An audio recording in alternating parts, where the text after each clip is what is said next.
नमस्कार, आप देख रहे हैं आज तक। मैं हूं आपके साथ रोहित सरदाना। शाम के 5 बज रहे हैं और वक्त हो चला है दिन की सबसे बड़ी बहस का, यानी कि दंगल का। ग्लोबल टेररिज्म इंडेक्स 2020 के मुताबिक भारत उन 10 देशों में है जहां आतंकवाद से होने वाली मौतों में सबसे ज्यादा गिरावट दर्ज की गई है। आतंक की घटनाओं से पड़ने वाला आर्थिक असर 16% घट गया। आज हम दंगल की शुरुआत में आपको यह आंकड़ा इसलिए बता रहे हैं क्योंकि 20 राजनयिकों का एक दल कश्मीर के दौरे पर है। नया कश्मीर कैसे बदला है, वहां लोकतंत्र की बुनियाद 370 के खात्मे के बाद कैसे मजबूत हुई है, इसे जानने समझने के लिए ये राजनयिक 2 दिन के कश्मीर दौरे पर आए हैं। हाल ही में जम्मू कश्मीर में डीडीसी के चुनाव हुए। जमीनी लोकतंत्र की सच्चाई को परखने के लिए ये राजनयिक जम्मू कश्मीर पहुंचे हैं। वहां उनकी डीडीसी के प्रतिनिधियों से मुलाकात हुई। उनकी आम लोगों से लेकर सेना और प्रशासन के लोगों से भी बात होगी। 370 के खात्मे के बाद से कश्मीर को लेकर पाकिस्तान ने भारत के खिलाफ अंतरराष्ट्रीय प्रोपेगेंडा किया था, लेकिन अब वो प्रोपेगेंडा कैसे ध्वस्त हो रहा है, इसे राजनयिकों का ये दौरा साबित कर रहा है। हाल ही में पीडीपी के सांसद मीर मोहम्मद फयाज ने भी कश्मीर में बदलाव की बात स्वीकार की थी। इसीलिए दंगल में आज की बहस इसी को लेकर होगी। कश्मीर में हालचाल ठीक ठाक है? क्या नया कश्मीर दुनिया के सामने नजीर के तौर पर खड़ा होगा? क्या अब यह कहा जा सकता है कि 370 का वो दौर अब खत्म हो गया है और नया कश्मीर एक नई इबारत रखने के लिए तैयार खड़ा हो चुका है? हम आपको जो तस्वीरें इस वक्त टेलीविजन स्क्रीन पर दिखा रहे हैं, ये राजनयिकों के उसी दौरे के दौरान की तस्वीरें हैं। 2 दिन का राजनयिकों का यह दौरा कश्मीर में चलेगा।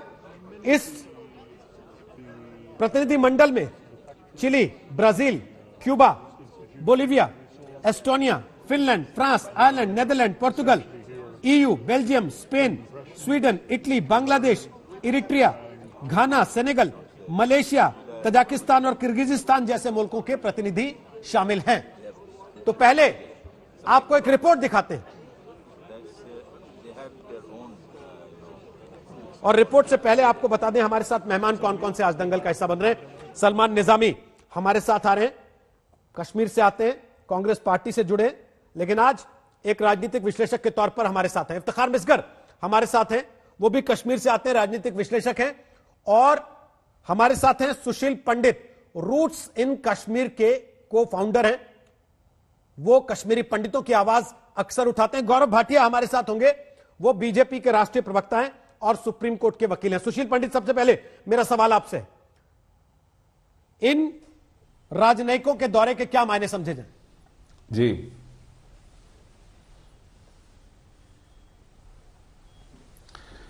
इन राजनयिकों के तीसरे दौरे, पहला 28 दिसंबर को हुआ, दूसरा 12 फरवरी को हुआ, 28 दिसंबर 2019, 12 फरवरी 2020 और फिर आज 2021 में ये तीसरा दौरा है। और ये इन सब बातों को बार बार दोहराए जाने के बावजूद कि कश्मीर हमारा अंदरूनी मामला है, इसमें किसी दूसरे देश को झांकने की, अपनी नाक घुसेड़ने की आवश्यकता नहीं है। हम लाल जाजम बिछा करके इनको घुमा रहे हैं किश्तियों में और होटलों में, और लोगों से बुलवा बुलवा कर मिलवा रहे हैं कि आइए, देखिए, बात कीजिए और हमें सर्टिफिकेट दीजिए कि हम कश्मीर को देखिए कितने बढ़िया से चला रहे हैं। क्या आवश्यकता है? क्यों हम बेकार इसका अंतर्राष्ट्रीयकरण स्वयं करने पर तुले हुए हैं? और अगर हालचाल ठीक ठाक है तो फिर वसीम बारी को अपने इलाके के कब्रिस्तान में कब्र नसीब क्यों नहीं हुई? क्यों जेसीबी बुलाकर उसको अपने बागीचे में दफन होना पड़ा अपने बाप और भाई के साथ?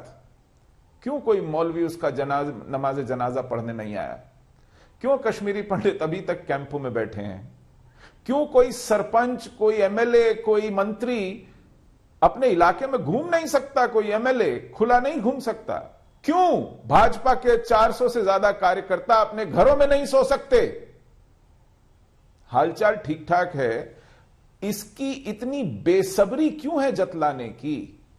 आप हालचाल ठीक ठाक कीजिए, लोग खुद चले जाएंगे घूमने, देखने, परखने। आपको एक भेड़ों के रेवड़ की तरह लोगों को घुमाने नहीं ले जाना पड़ेगा। इसी बात से तस्दीक होती है कि अभी कच्चा पक्का है मामला, लेकिन आप इस बेसब्री में हैं कि दुनिया में ढोल पीट दिया जाए कि हालचाल ठीक ठाक है। गौरव भाटिया हमारे साथ आ गए। शुरुआती बात में मुझे सिर्फ इतना ही कहना है रोहित जी। बड़े बिंदु आपने रख दिए हैं। एक कि आप कश्मीर का अंतरराष्ट्रीयकरण खुद कर रहे हैं, दो विदेश से सर्टिफिकेशन कराने की जरूरत क्या है, और तीन बेसब्री क्या है यह साबित करने की हालचाल ठीक ठाक है। सलमान निजामी आपकी बातों से आज बड़े खुश होंगे, लेकिन मैं पहले गौरव भाटिया से कमेंट ले रहा हूं, उसके बाद सलमान निजामी के पास आऊंगा। गौरव भाटिया, जवाब दीजिए सुशील पंडित की बात का, अगर आप सुन पाए तो। बिल्कुल बिल्कुल, मैं थोड़ा अंश सुन पाया था जो सुशील पंडित जी ने कहा।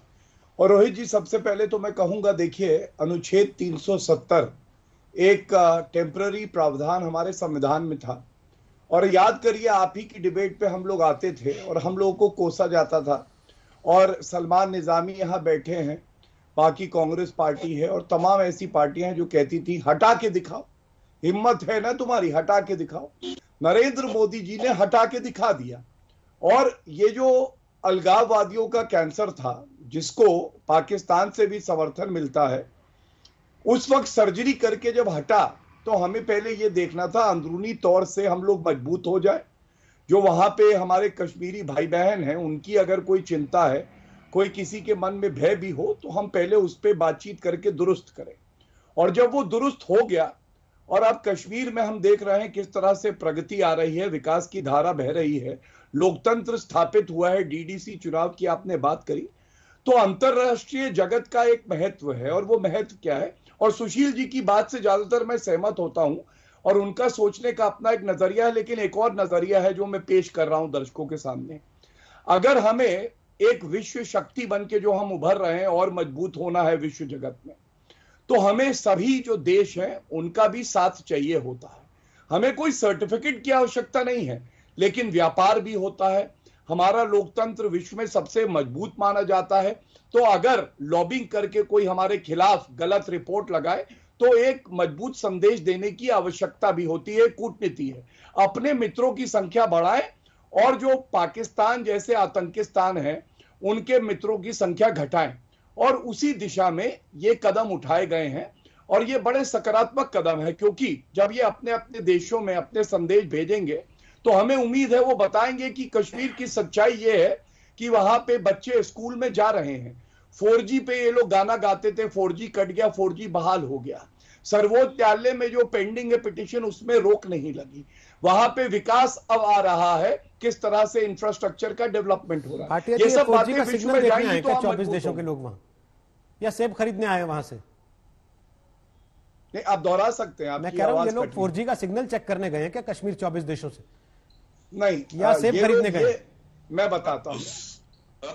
वो देखिए, पीछे एक ऐसी हंसी आई रावण रूपी, ये वो सलमान निजामी है जिन्होंने कहा था कि भारत से मुझे नफरत है। तो आप प्रश्न पूछेंगे मैं उत्तर भी दे दूंगा, लेकिन ये रावण रूपी हंसी जब आती है, अब देखिए मेरे बीच में अगर बोलेंगे ना तो कच्चा चबा जाऊंगा मैं इनको। चुप रहिए, अभी आपका ट्वीट पढ़ता हूं मैं, रुकिए। ना ना ना ना ना, सलमान निजामी की आवश्यकता नहीं है ना यहाँ, कच्चा चबाने की आवश्यकता नहीं है। पारिवारिक शो है, इसलिए हिंसा ना हो यहाँ कम। मैं केवल ये कह रहा हूँ, एक सेकंड सलमान जी एक सेकंड। अब मैं आपके सवाल का उत्तर दूंगा, लेकिन उससे पहले सलमान निजामी ने लिखा था हमें अलग देश चाहिए और हमें नफरत है इंडिया से, भारत से। ये तो मैं सुनिए, अरे टोटी चोर है या जो भी है, तुम क्या हो गद्दार, पाकिस्तान के एजेंट, और इसीलिए ऐसे शब्दों का प्रयोग कर रहा हूं मैं। अब रोहित जी आपके प्रश्न का उत्तर दूंगा, इनको कहिए मेरे बीच में ना बोले। सलमान, चलिए सलमान, आप चाहते हैं कि बहस हो सही से हो, अब देखिए या केवल तू मैं करना और झगड़ा करना है? मैं कोई और नहीं हूँ। आप सलमान 9 फरवरी 2013 आप शांत रहिए, आपके पास आ रहा हूँ ना, देश चाहिए। अभी वापस आ रहा हूँ आपको। सलमान निजामी, मैंने कहा ना आपसे कमेंट लूंगा, तब जवाब दे दीजिएगा, कोई दिक्कत नहीं, लेकिन अभी सुन तो लीजिए कम से कम। मैं सवाल पूछ रहा हूं ना बैठ के। सर, आप सलमान निजामी के ट्वीट मुझे दिखा रहे हैं, मैं खुद पहले 36 बार बैठ के यहां दिखा चुका हूं, इनके मुंह पे दिखा चुका हूं, यहीं बैठा के इनको, और बता चुका हूं पढ़ के कि इन्होंने क्या क्या लिखा। लेकिन मेरा सवाल आज सलमान निजामी नहीं है, मेरा सवाल भाटिया जी ये है, आप ठीक है भूल जाइए सलमान निजामी, आज तो सुशील पंडित सवाल उठा रहे हैं आप पर। सुशील पंडित सवाल उठा रहे हैं आप पर, जिनकी बातें आपको अच्छी लगती थी। अरे अच्छी लगती हो, आज भी सुशील पंडित जी बड़े अच्छे लगते हैं, मेरे भाई हैं वो, और लोकतंत्र की खूबसूरती यही है कि वो हम पे सवाल उठाएं और मैं प्रयास करूं कि मैं उनको समझाऊं। इसीलिए तो ये कार्यक्रम है। आपने कहा कि ये लोग वहां सेब खरीदने गए हैं। रोहित जी, मैं आपको बताता हूं क्या आरोप लगाया जाता था। आरोप यह लगाया जाता था कि वहां पे मूल अधिकारों का हनन हो रहा है। मूल अधिकारों का हनन कभी नहीं हुआ। संविधान के तहत अनुच्छेद 370 को संशोधित करके निष्क्रिय किया गया। आज वहां पे चुनाव हुए, जो सबसे बड़ा सबूत है कि लोकतंत्र स्थापित हो गया है। तीसरी बात, इंटरनेट को भी कहा जाता है एक मूल अधिकार है, क्योंकि आपको उससे सूचना प्राप्त होती है। जैसे ही वहां स्थिति ठीक हुई, वो भी बहाल हुआ। वहां पे आज लोग काम पे जा पा रहे हैं। सर, ये जो टेंटों में रह रहे हैं कश्मीरी पंडित, इनका भी तो मूल अधिकार है ना कि अपने घर पे रहें। ये जो कश्मीरी पंडित टेंटों में रह रहे हैं इतने साल से और इंतजार कर रहे थे, जिनको कहा गया था कि 35 से 370 खत्म होगा, तुम अपने घर पहुंच जाओगे वापस, उनका भी तो मूल अधिकार है ना सर, जिसके लिए सुशील पंडित ने सवाल उठाया। अभी नहीं, ये जो उन्होंने सवाल उठाया है, कश्मीरी पंडितों की अगर किसी ने बात करी है 3 दशकों में, तो वो भारतीय जनता पार्टी की सरकार है।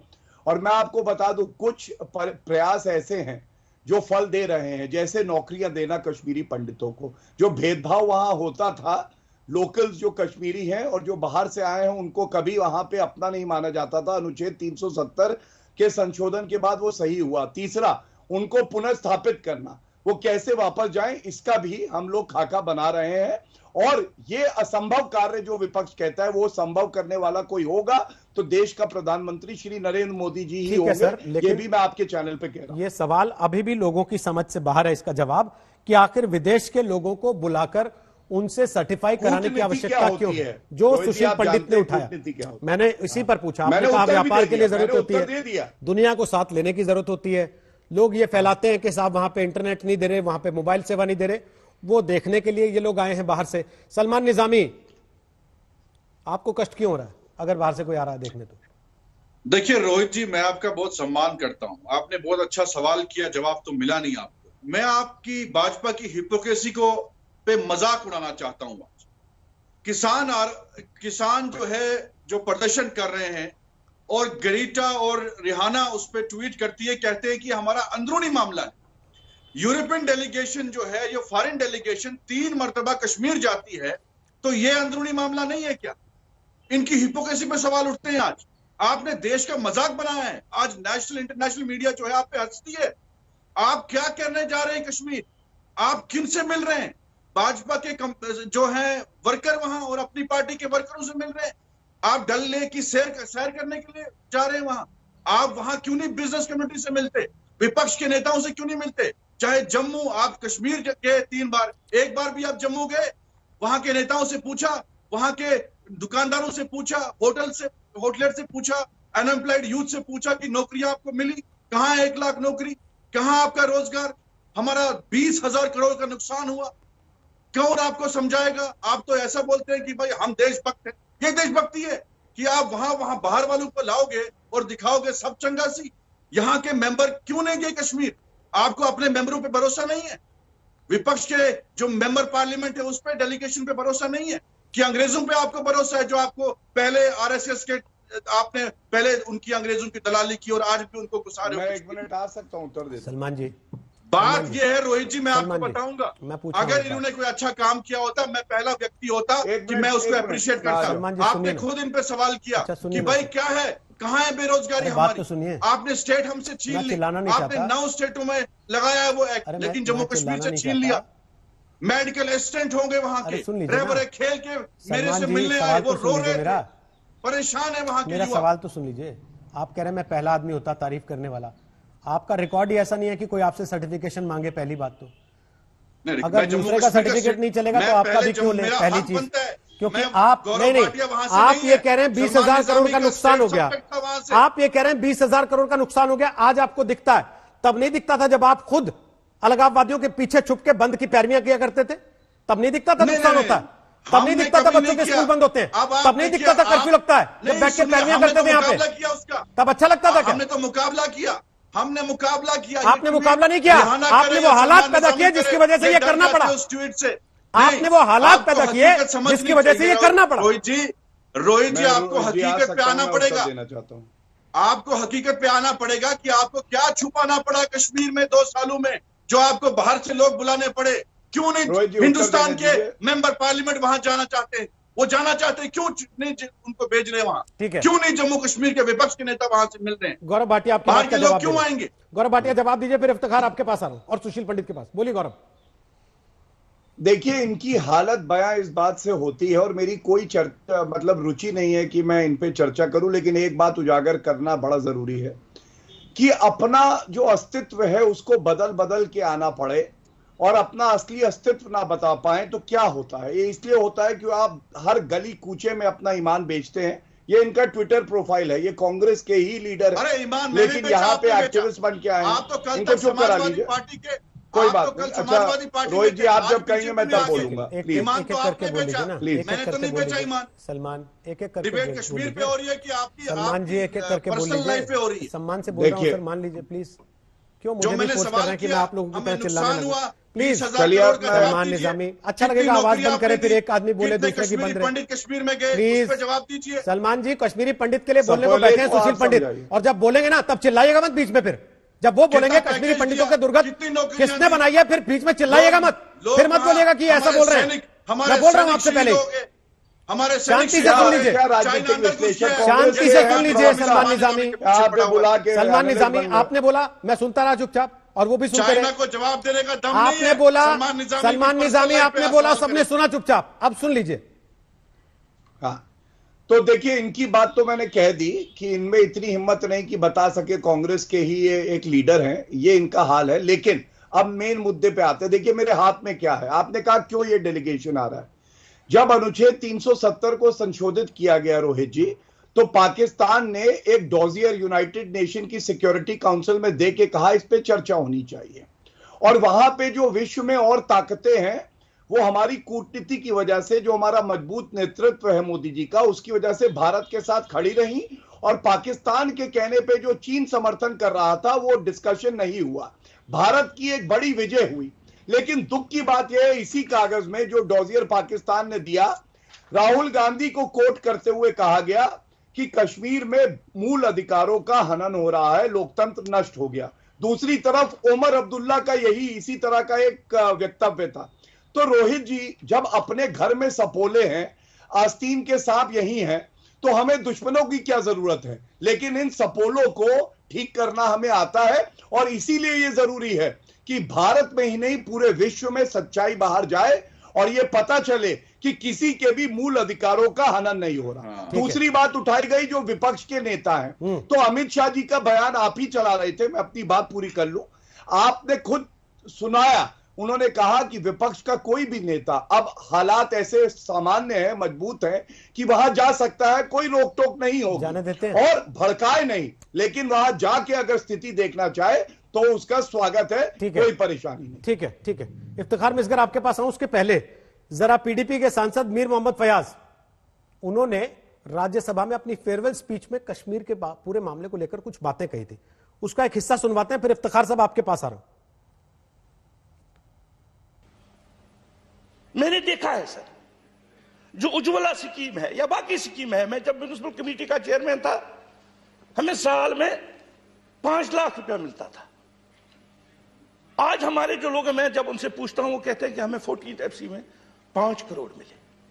जो हुआ वो कहना चाहिए। इसी तरह गैस का सर, कल तक हमारी जो लेडीज थी वो जंगल से लकड़ी लाती थी जो ऊपर ऊपर गांव में है, आज उनके घरों में भी गैस है।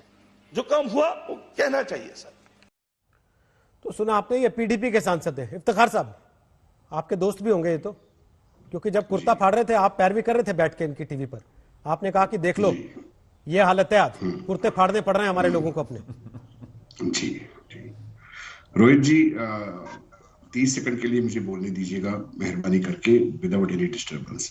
देखिए, पहले जो मुद्दा है उस पर 2 बातें। देश के खिलाफ कुछ ना बोलिएगा, मैं 45 सेकंड बोलने दूंगा बिना टोके टाके। बिल्कुल, देश के खिलाफ तो हमने कभी नहीं बोला। देश के खिलाफ जितना भी आज तक किया वो आज प्रूव हो रहा है, वो मोदी सरकार ने किया। मोदी सरकार ने तो इमरान खान का भी रिकॉर्ड तोड़ा। हम बार बार कहते आए कि आप लोग इंटरनेशनल कर रहे हो जम्मू कश्मीर के मसले को, आप लोगों ने इमरान खान को मजबूत कर दिया। आज आप लोग इस पे पर्दादारी कर रहे हो। 370 को उस तरीके से हटाया कि इसको इंटरनेशनल इशू बना दिया। जितना काम इमरान खान ने किया उससे ज्यादा तो नरेंद्र मोदी ने किया, इसकी सरकार ने किया। आज पूरे विदेशी यहां बैठे हैं, अरे उनको हरियाणा ले जाओ ना, बॉर्डर पे ले जाओ, उनको वहां पे दिखा दो वहां पे क्या हो रहा है। जम्मू कश्मीर चूंकि इंटरनेशनल मसला बन गया है और इसको बनाया है बीजेपी सरकार ने, इसमें आपकी भी आपत्ति नहीं होनी चाहिए, किसी की भी आपत्ति नहीं होनी चाहिए। जहां तक कश्मीरी पंडितों का सवाल है, आज सुशील जी के मुंह से जो बातें सुनने को आई, मुझे आज यही लग रहा है कि हम कश्मीरी में बोलते हैं कृष्ण को युमन आब सारू, उसका मतलब हो गया छन्नी में जब पानी जमा किया जाता है वही इनकी हालत हो गई। इन्होंने बीजेपी का झंडा उठाया था कि यही हमारे अन्नदाता है, यही हमें वहां ले जाएंगे। अरे नहीं साहब, अगर आपको कोई यहाँ पे लेगा वो इंसानियत लेगा, वो दोस्ती लेगी, वो सेकुलरिज्म लेगा, वो कोई भी जो ये राइट विंग है, ऐसे देश नहीं चलता है। तीसरी बात जो आपने मुझे फयाज साहब का तकरीर सुनाया, देखिए ये राजनीतिक कंपल्शंस होते हैं। राजनीतिक कंपल्शन तो गुलाम नबी आजाद के मुंह से भी हमने ये सुनने को मिला कि मोदी साहब ने डेवलपमेंट किया। देखिए जम्मू कश्मीर में आज तक हमने कोई डेवलपमेंट नहीं देखा। हमारा जो राष्ट्रीय मार्ग है, राष्ट्रीय मार्ग 3-3 महीने बंद रहा इस सरकार में, जो वाहिद एक रास्ता हमें मुल्क के साथ जोड़ रहा है, 3-3 महीना हमारा बंद रहा, जो स्टेट टूरिज्म पे निर्भर करती है, जो स्टेट फ्रूट पे निर्भर करती है। 3-3, 4-4 महीना हमारा राष्ट्रीय मार्ग बंद रहा। इस सरकार में किस डेवलपमेंट की बात करते हैं हम? हमें मेडिकल कॉलेज दिए गए, आज तक मेडिकल कॉलेज की संग बुनियाद भी नहीं डाली गई। किस डेवलपमेंट की बात करते हैं आप?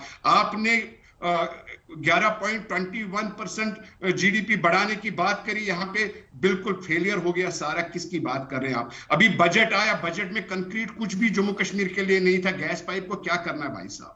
हमारी इतनी प्रॉब्लम्स है। हमें जॉब्स का आप बोल रहे कश्मीरी एक मिनट लास्ट में बताऊंगा, कश्मीरी पंडितों के जॉब, मोहम्मद फयाज को आपने खारिज कर दिया। आप कह रहे हैं रिटायरमेंट में उनकी मजबूरी थी, गुलाम नबी की भी मजबूरी थी।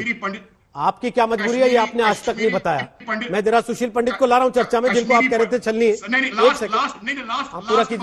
लास्ट बात, कश्मीरी पंडितों के रोजगार की बात कर रहे हैं आप। जिन कश्मीरी पंडितों को रोजगार दे दिया, उनको रहने के लिए छत नहीं यहाँ पे, वो सर्दियों में कैसे? आप तो ना बोलिए, कम से कम आपके ऊपर ही आरोप है उनकी छत तोड़ देने का। आप किस मुंह से बोलते हैं बैठ के, मुझे तो समझ में नहीं आता। आपके ऊपर आरोप है और आपके सामने बैठ के कह रहा हूं, कहीं पीठ पीछे नहीं कह रहा। और 36 बार यहीं बैठ के आपके मुंह पर कह के गए यही सुशील पंडित कि जिस वक्त हमें निकाला जा रहा था, हमारी मां बहनों को मारा जा रहा था, बलात्कार किए जा रहे थे, तो आप लोगों के मुंह से उफ नहीं निकलती थी। आज आप बैठ के इनके खैरख्वाह बनते हैं, जितने शर्म भी नहीं आती आपको? उससे ज्यादा परेशान हम अब उन्हीं से सुन लीजिए फिर सीधे। सुशील पंडित किया, इनके टेकर्स थे, हमारे टेकर्स। प्लीज अब यहां बैठ के मुझे सेकुलरिज्म मत पढ़ाइए, क्योंकि आपके सेकुलरिज्म की पोल मैंने यहां सैकड़ों बार खुलते देखी है। सुशील पंडित बताइए जरा। वो तो हमें भी पता है आप किस रुख जा रहे हैं ज्यादा से ज्यादा। मैं किसी रुख नहीं जा रहा, मैं यहीं बैठा हूं आपके सामने और बैठा रहूंगा। क्या कश्मीरी मुसलमानों ने सफर नहीं किया? क्या डॉक्टर गुरु को मारा नहीं? सुशील पंडित को सुनिए ना, पता लगेगा किसने सफर किया किसने नहीं किया। और क्या आज 370 का हटना बेहतरी के लिए है या खराब होने के लिए? सरदार नहीं भागे। देखिए आपने कहा मुझे 30 सेकंड बोलने दो, मैंने 1 मिनट बिना रोक टोक के आपको बोलने दिया, सुना पूरा। इफ्तिखार मिस्टर आपने कहा 30 सेकंड बोलने दो। तो एक राजनीति कारण के तहत ही लोग भाग गए, अदरवाइज मुझे बताएं सिख क्यों नहीं भाग गए? सिख तो हमारे साथ बैठे, बौद्ध हमारे साथ बैठे, क्रिश्चियन हमारे साथ बैठे। इफ्तिखार जी कितने कितने बैठे हैं जरा गिन के आइए उंगली पे, बाहर जाइए सामने से गिन के आइए उंगली पे कितने कितने हैं, उसके बाद बताइएगा मुझे। सुशील पंडित बोलिए। हमारा बीडीसी सरदार सुन लीजिए दूसरे को भी। सुशील पंडित बोलिए। रोहित जी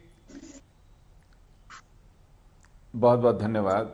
मैं दोनों को, सलमान निजामी जी को, इफ्तिखार मिसगर जी को भी सुन रहा था। देखिए हमारी इस हिंदू समुदाय की जो कश्मीर घाटी से निष्कासित किया गया हिंसक एक पूरे अभियान चलाकर, उसकी यही त्रासदी है। हम दो पार्टों के बीच में पिस रहे हैं। एक तरफ है जिहाद, जिसकी पैरवी करने वाले ये दो शख्स आज आपके पैनल में हैं, और दूसरी तरफ है उसी जिहाद से आंखें चुराने वाले, उस पर लीपापोती करने वाले, उनका दिल जीतने के लिए दोहरे हुए जाने वाले लोग, जिनसे हमने उम्मीदें बांधी थी। तो इन दो पाटन के बीच में हम पिस रहे हैं, फंस रहे हैं, क्योंकि हमारे बूते किसी को सत्ता दिलाना या किसी को चुनाव में हराना नहीं है, क्योंकि हमने बंदूक नहीं उठाई।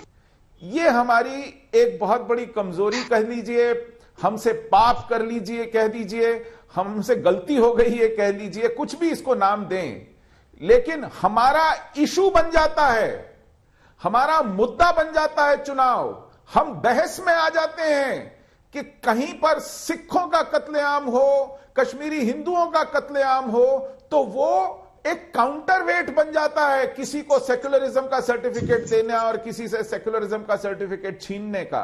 लेकिन धरातल पर उसके लिए कोई काम हो, कोई नीति बने, कोई प्रस्ताव बने, अभी तक इस सरकार के पास हमको लौटाने का कोई प्रस्ताव नहीं है। कश्मीर मसले पर सरकार अक्सर इसलिए निशाने पर रहती है कि जम्मू कश्मीर से राज्य का दर्जा छीन लिया, लेकिन मोदी सरकार की दलील है सही वक्त आने पर उसे दोबारा राज्य बनाएंगे। पिछले हफ्ते गृह मंत्री अमित शाह ने संसद में दोहराया कि जम्मू कश्मीर को पूर्ण राज्य का दर्जा जरूर दिया जाएगा। आपकी मन की आशंकाओं को जम्मू कश्मीर की जनता पर क्यों थोप रहे हो? मैंने इसी सदन में कहा है और फिर से कहता हूं कि इस बिल का जम्मू कश्मीर के स्टेटहुड से कोई लेन देन नहीं है। उपयुक्त समय पर जम्मू कश्मीर को स्टेटहुड दिया जाएगा। लेकिन वो उपयुक्त समय कब आएगा, ये बड़ा सवाल है। और गौरव भाटिया, वो उपयुक्त समय आने के लिए क्या विदेशी डेलीगेशन से सर्टिफाई कराना होगा पहले? रोहित जी, अभी तक जो चर्चा हुई, मैं जरा उस पर एक दो टिप्पणी करके आपके सवाल का जवाब भी दूंगा। सबसे पहले देखिए, पीडीपी का जो चरित्र रहा है, हमने देखा उन्होंने कहा था कि हम तिरंगा नहीं उठाएंगे, महबूबा मुफ्ती ने। मैं तो कहूंगा आप कभी तिरंगा मत उठाइएगा, क्योंकि हमारा तिरंगा मैला हो जाएगा आपके हाथों से अगर वो उठेगा तो। और उन्होंने कहा मैं कभी चुनाव ही नहीं लड़ूंगी जब तक बहाल नहीं होगा। तो ये भी स्पष्ट है कि अब अनुच्छेद 370 बहाल होने वाला नहीं है। ये वो भारत है जहां पे एक मजबूत राष्ट्र की नींव रखी गई है। आपने मुझसे कहा अंतरराष्ट्रीय सर्टिफिकेट, मैं फिर कहूंगा मूल अधिकारों की जब बात आती है ना, तो ये आवश्यक है कि विश्व जगत में भी सबको पता हो कि यहां मूल अधिकारों का हनन नहीं होता, बल्कि पूरे विश्व में कोई भी नागरिक हो, सबसे ज्यादा अगर मूल अधिकार हो और स्वतंत्रता है तो वो भारत में है। तीसरी बात देखिए, जब हम विदेशी डेलीगेशन लाते हैं तो जो दुष्प्रचार होता है हमारे देश के खिलाफ, पाकिस्तान भी करता है, तो उनके लिए भी एक आज बड़ा सबक है कि देखिए भारत ने तो एक विदेशी डेलीगेशन को बुलाया, अपनी स्थिति दिखाई है, क्योंकि सच्चाई छुपाने से छुपेगी नहीं और सच्चाई बाहर आनी चाहिए। लेकिन बुरी नजर वाले तेरा मुंह काला, चाहे वो पाकिस्तान हो चाहे भारत का विपक्ष हो, जो कुंठित मानसिकता रखता है और नरेंद्र मोदी जी से नफरत करता है। चौथी चीज, इन्होंने कहा विदेशीकरण किया जा रहा है। याद करिए रोहित जी, जब अनुच्छेद 370 पे चर्चा हो रही थी, अधीर रंजन चौधरी जी ने खड़े होकर क्या कहा था? उन्होंने कहा था आप चर्चा कैसे कर सकते हैं, ये मामला तो यूएन में लंबित है, जो चाचा नेहरू छोड़ के गए थे विरासत। तब क्या विदेशीकरण नहीं हुआ था? तब इन्हें याद नहीं आया था? और जो बात आपने कही, मैं कहूं विकास पे सबसे लंबी टनल जो है श्यामा प्रसाद मुखर्जी टनल कहां बनी? कश्मीर में बनी। आप बताइए 1500 करोड़ रुपए सीधे अकाउंट आपने क्या बोल अटल बिहारी वाजपेयी का प्रोजेक्ट है वो कांग्रेस और अच्छा, मैं आपकी बात पूरी कर लूं, बहुत लाभ हो जाती है। सुनिए, आपने नाम बदल दिया, शर्म आनी चाहिए। अच्छा, कांग्रेस के भाई साहब देखिए, आग लग गई, आग लग गई, कल जम्मू कश्मीर को भी श्यामा प्रसाद आग लग गई। अरे क्या हो गया? अच्छा है, तो है बस 1500 करोड़ रुपए सीधे अकाउंट में दिए गए पंचायतों को, जिससे वहां विकास हो। 50,000 ऐसे परिवार है रोहित जी जिनको स्वास्थ्य बीमा योजना मैं जवाब देना चाहता हूं। 10,000 ऐसे युवा है जिनको रोजगार दिया गया है।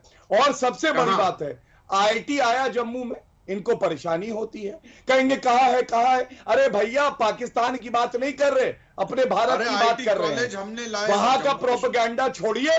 जो विकास जम्मू एंड कश्मीर में अब हो रहा है, इससे पहले नहीं हुआ था। लद्दाख का जो सौतेला व्यवहार आपका था, वहां विकास कब आया? जीरो विकास। भारत की सरकार ने सुनिश्चित किया। ठीक है, सलमान जवाब देने आपकी बात का। जीरो विकास। सलमान जवाब देने आपकी बात का। जीरो तो राहुल गांधी भैया। देखिए, मैं बोलना चाहता हूं, वो आए तो कैसे आए? अपनों को कैद करके डल की सैर करने आए। अब गौरव भाटिया जी यहां बहुत फेंक रहे हैं, इनको तो फेंकने की आदत है। जो काम कांग्रेस ने किए वही गिनवा रहे हैं।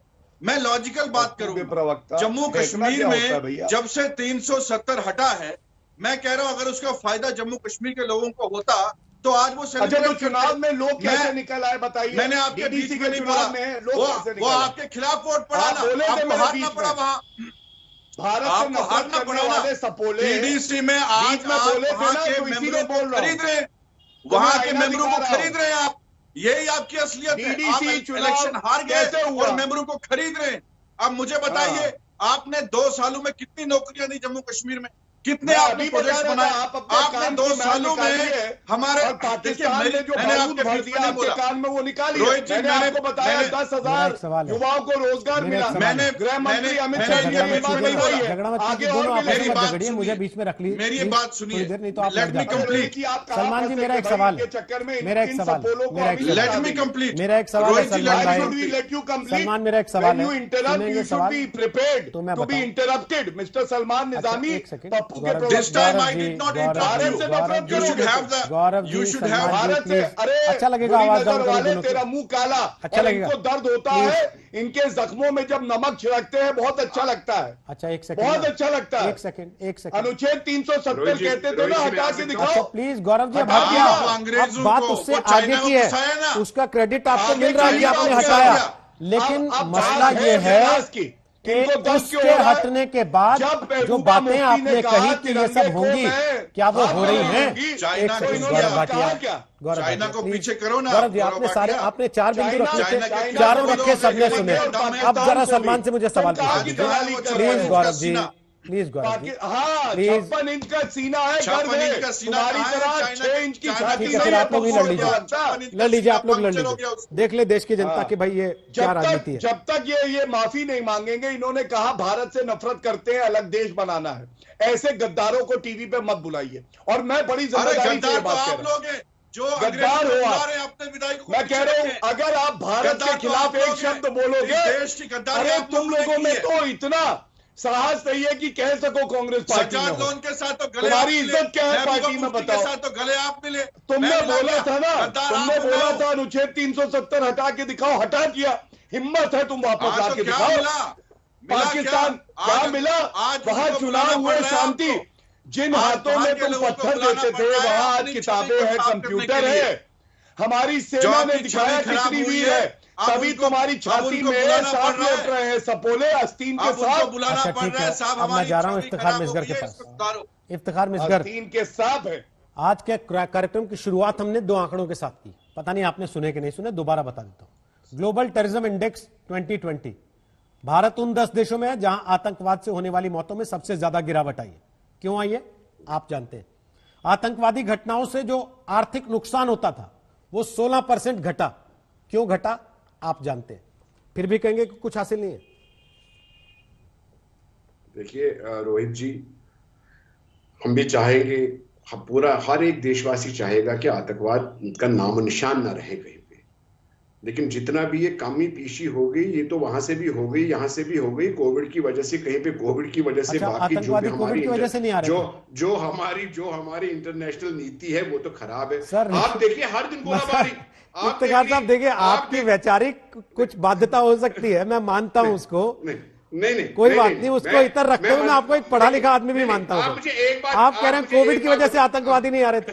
सर जिसको मारने आना है वो एक मौत की वजह से दूसरा कारण थोड़ी छोड़ देगा। आप मुझे एक बात बताइए, क्या बॉर्डर पे शेलिंग बंद हुई एक दिन? कितनी परसेंटेज बढ़ी बॉर्डर? अगर शेलिंग बंद नहीं हुई तो आतंकवादी कोविड की वजह से क्यों बंद हो गए? फिर ये बताइए ना, जो आप लॉजिक दे रहे थे मुझे अभी कि कोविड की वजह से आतंकवादी कम हो गए। आप लोग गलत फिगर्स दे रहे हैं, अच्छा ये अच्छा है, मतलब ना खाता ना वही, जो आप कहते हैं वही सही, मिसलीड कर रहे हैं आप गलत इंफॉर्मेशन दे रहे सरकार। अरे भाई जो सेना बता रही है हम बता रहे हैं सामने, सेना बता रही है आए दिन कितने लोग मर रहे हैं, कितने लोग वापस आ रहे हैं, कितने लोग छोड़ रहे हैं आतंक का रास्ता, अपने माँ बाप के पास घर वापस आ रहे हैं। देखिए जम्मू कश्मीर में हालत वैसी होती तो आज यहाँ पे एक बीडीसी जिसने कल इलेक्शन लड़ा उसको 5-5 पुलिस वालों के घेरे में नहीं रहना होता, अगर हालत सुधर गए होते। अगर आपके फिगर्स में मान के बैठूं तो यहाँ पे फिर बंकर इतने नहीं होते, फिर आपने सिक्योरिटी यहां पे कम क्यों नहीं करी, जितनी फौज यहां पे उसकी कटौती क्यों नहीं हुई। ये गिनवाने की बात है, इनको गिनाते रहिए, सरकार इनको गिनाती रहेगी, अपने दिल को सुकून मिलता है। All is well but all is not well.